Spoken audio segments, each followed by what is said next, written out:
So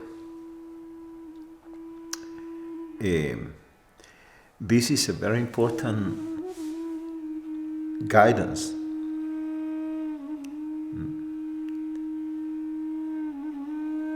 We talk about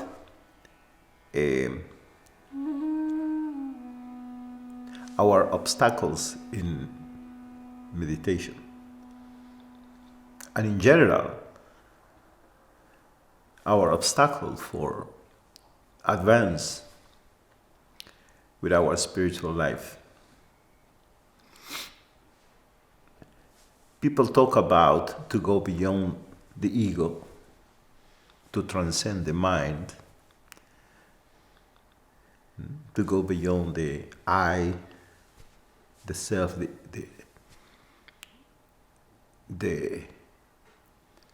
doer. But still, there are a lot of problems with it. We feel that we meditate, but still don't go beyond this I.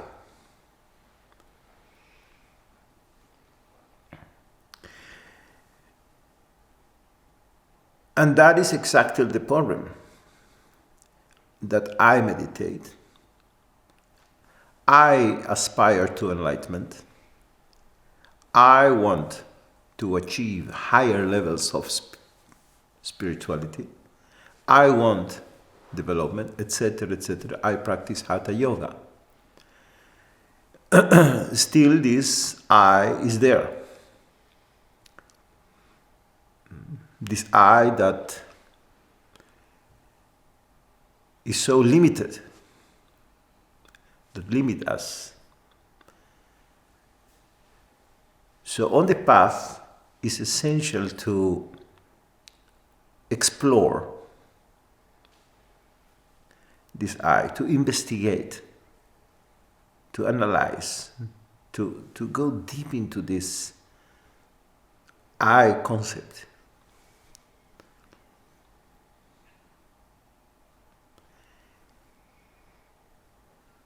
This I is an idea, is a thought.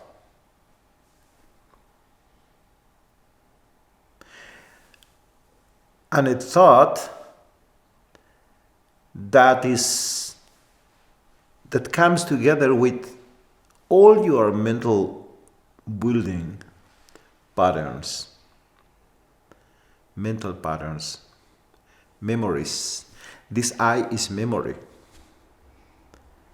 is what you remember about yourself, is past, is information. If you pay attention, it's theoretical, it's concept, it's a conclusion about yourself. You understand? It's mental. So let's call it the I thought, the I idea, and belongs to the level of the knowledge, of the mental. It's mind. The mind, all the patterns, everything is on the basis of this I.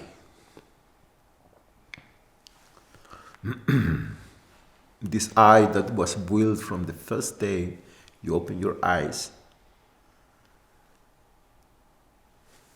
in the mental level, you began to digest information. Your name, what you are, your parents, your family, your tradition, your religion, your country, your nation, then all that build this I. Until here we are okay. So now this develop an identification with the body, with the tradition, with the family, with the nation. And this I that is conditioning, human condition is this I. This I is the fears, the complex is this I. Now we understand in yoga, in Buddhism, in Hinduism, all the spiritual path is how to go beyond this conditioning, how to transcend this mental level, this doer, what the Hindus call ahankar, the doer.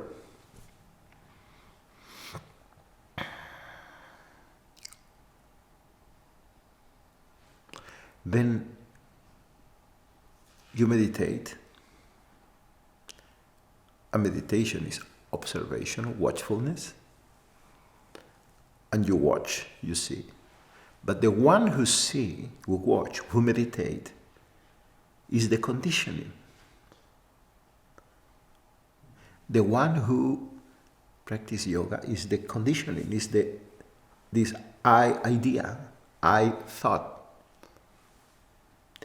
That is limitation, because it's identification with the form, with the body, with the name, with the nation, with a story. It's a story, you know. The story of your life is the story of this I.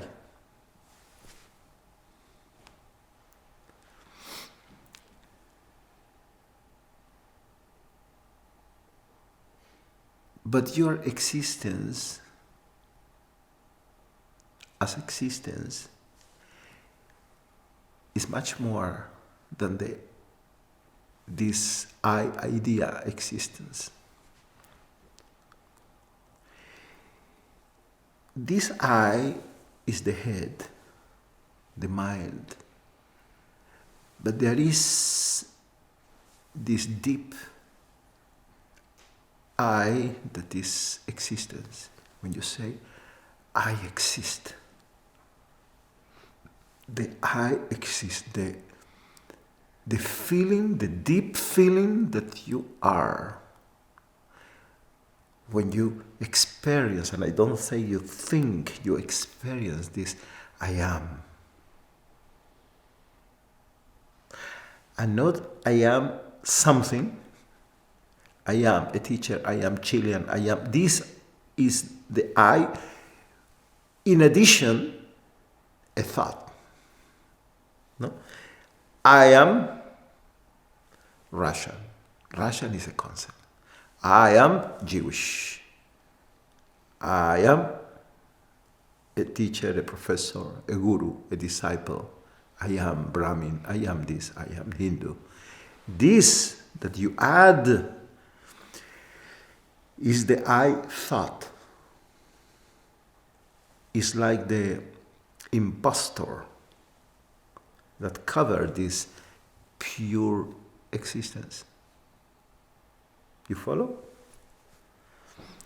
So what I ask you now is to use your, what Vedanta called viveka, your power of discrimination, to differentiate. What is viveka or discrimination? The ability to differentiate. If you take metal and you put it into fire, before that you can differentiate. This is metal, this is fire. But when the metal is in the fire, in some moment, you cannot differentiate that piece of metal that is red, hot, and the fire. They are like one. Something like that happens between the I, that is I am, that is an experience, not a thought, not an idea, not a concept, not a conclusion. It's a deep experience. It's the existence perceive itself with the impostor, that is the thought. I exist as a thought, as a conclusion, as a concept.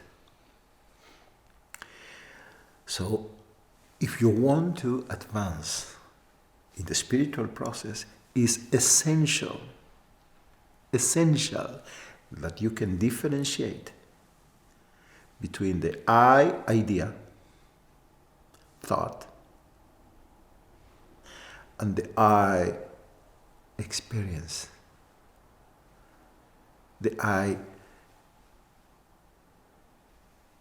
emotion, feeling. That is first step.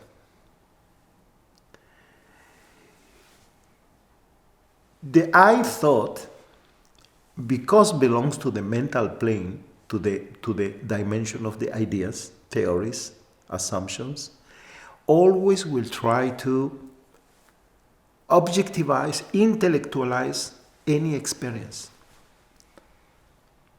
You as an I experience is enough. This moment as it is enough.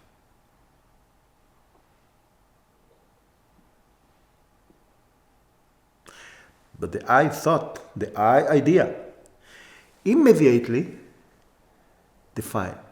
Wow. No? Oh. And then begin Kundalini, Samadhi, enlightenment, awakening. And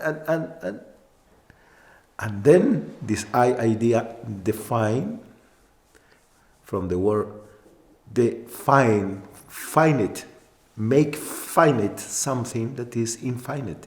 Because you as experience, only experience, pure experience, what you experience is a space. And as long as you continue to stay in that I experience, what you will experience is only more open and open and open space. You open to bigger and infinite dimension. You fly into infinite space. No limitation of form, concept, religion. Allahu Akbar, say the Islam, out of an experience of no limits. Then the I thought define big, infinite, but the concept arises, and that concept bring you back to the world of the limited. Stay there and only be. That is what I mean by be, and only be.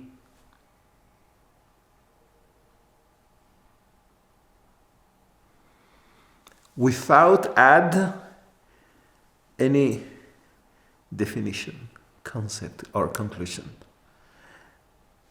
And fly without define.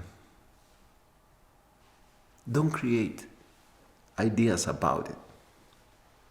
Not needed. And in that moment, you are not anymore in the dimension of the ideas, theories, concepts, conclusions, but in the existential level. Not in the apparent, but in the real, in the tangible. And then you leave the dimension of ideas and concepts about God to move in the what the Torah call El Chai Vekayam. What it means, the God that is alive and exists. The reality itself. Only then you will experience directly what is, but as it is, and not how you think it is.